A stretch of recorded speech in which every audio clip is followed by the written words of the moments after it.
Salam jumpa semua, salam sehat.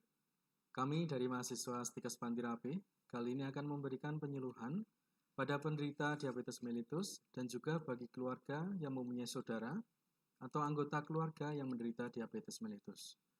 Untuk materi akan disampaikan oleh teman saya. Baik, kita mulai dari pengertian. Jadi, pengertian terkait dengan ketoasidosis diabetika itu adalah suatu komplikasi diabetes yang serius. Kondisi ini terjadi apabila tubuh Anda menghasilkan terlalu banyak asam darah yang disebut dengan keton. Ketoasidosis diabetika muncul jika Anda tidak menghasilkan insulin yang cukup untuk menyerap glukosa, karena glukosa adalah sumber energi utama di dalam sel-sel tubuh. Tanpa insulin yang cukup, tubuh Anda mulai memecah lemak sebagai bahan bakar. Proses ini menyebabkan penumpukan asam yang disebut dengan keton.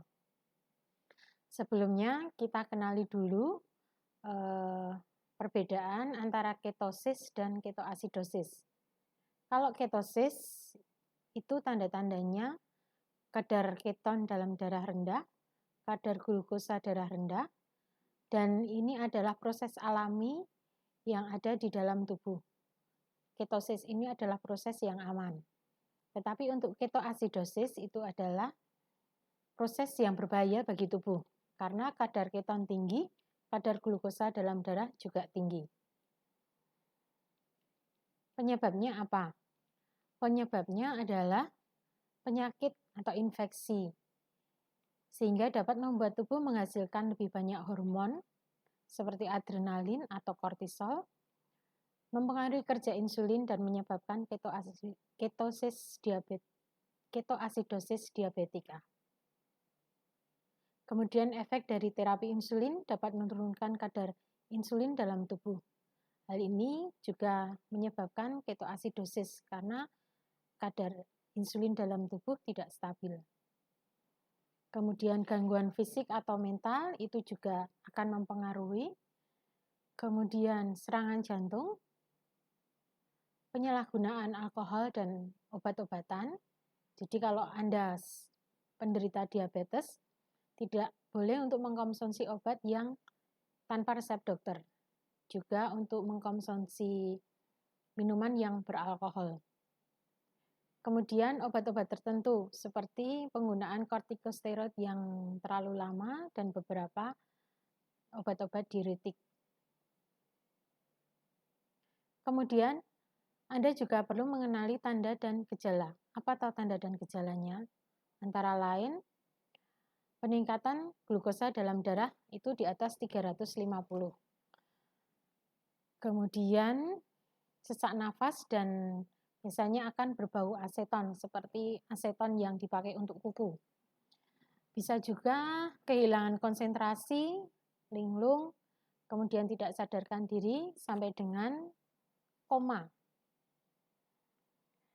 Dan kelelahan itu juga sebagai suatu tanda adanya ketodiabetika. Kemudian muntah, sering kencing, kemudian karena sering kencing bisa menyebabkan dehidrasi, kemudian banyak makan yang berlebihan, kemudian sering haus. Karena banyak kencing menyebabkan dehidrasi juga bisa menyebabkan sering haus. Antara lain juga menyebabkan sakit perut. Kemudian untuk komplikasinya ada 3, antara lain kekurangan gula dalam darah. Karena gula dalam darah yang sangat tinggi kemudian diturunkan, bila tidak diobservasi maka akan terjadi kekurangan gula dalam darah.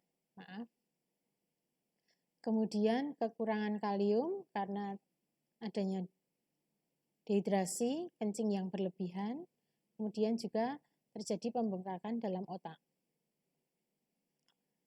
Kemudian untuk penanganan prehospitalisasi sebelum pasien itu dibawa ke rumah sakit. Jadi bila ada tanda-tanda seperti itu tadi, maka apa yang harus Anda lakukan sebelum pasien itu dibawa ke rumah sakit? 1. Segera Anda menghubungi rumah sakit yang terdekat atau yang ada nomor teleponnya yang Anda simpan.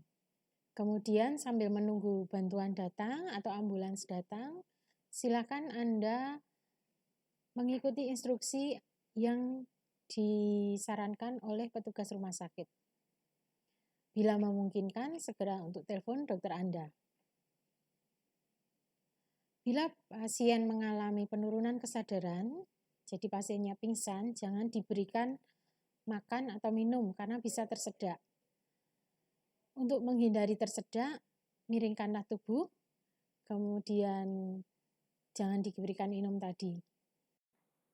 Kemudian kalau pasiennya sadar, tidak ada penurunan kesadaran, silakan diberikan dehidrasi per oral dengan minum, sebaiknya diberikan air putih, supaya tidak terjadi peningkatan kadar gula dalam darah, dan air putih itu mudah untuk diserap. Karena Anda mengetahui bahwa tanda-tandanya tadi adalah peningkatan gula darah, jangan diberikan insulin. Karena apa? Anda tidak bisa memonitornya. Komplikasi yang ada tadi salah satunya terjadi kekurangan gula dalam darah.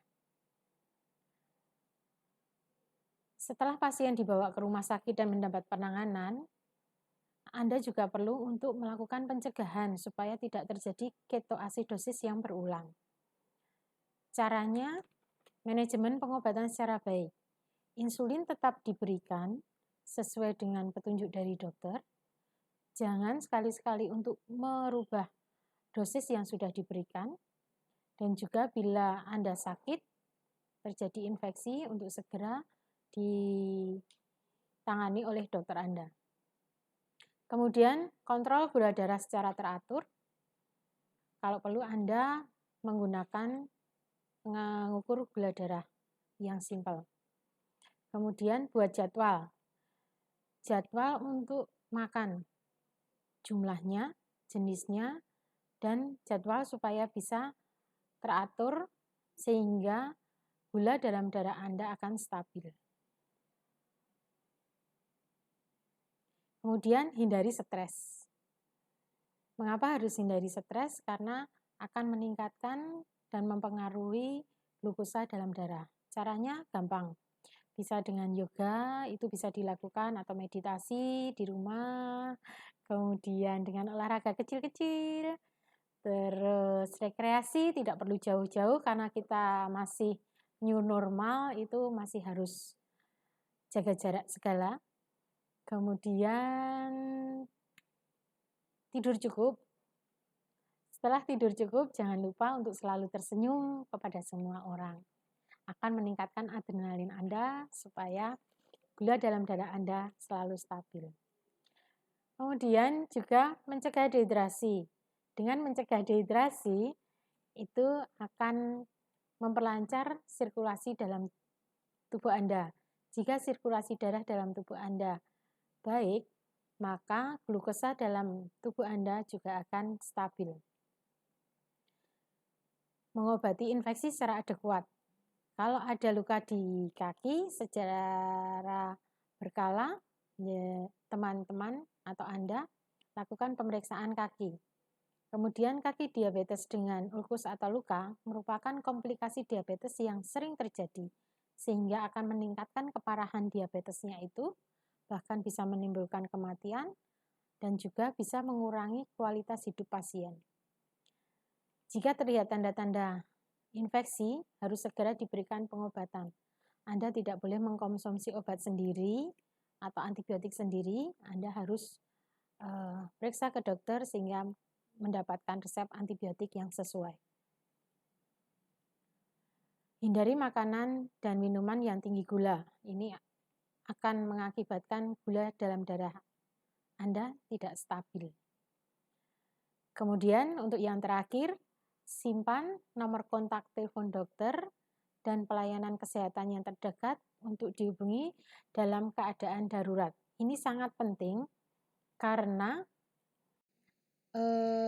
dengan menyimpan nomor telepon ini, maka Anda akan cepat untuk mendapatkan pelayanan. Sekian materi dari kami. Waktu saya kembalikan kepada moderator. Demikian materi yang dapat kami sampaikan. Untuk melakukan evaluasi dari penyampaian kami, silahkan untuk mengisi jawaban dari pertanyaan yang kami berikan. Untuk pertanyaan kami tayangkan, untuk link pertanyaan kami tayangkan pada kolom komentar. Terima kasih atas perhatiannya dan semoga bermanfaat.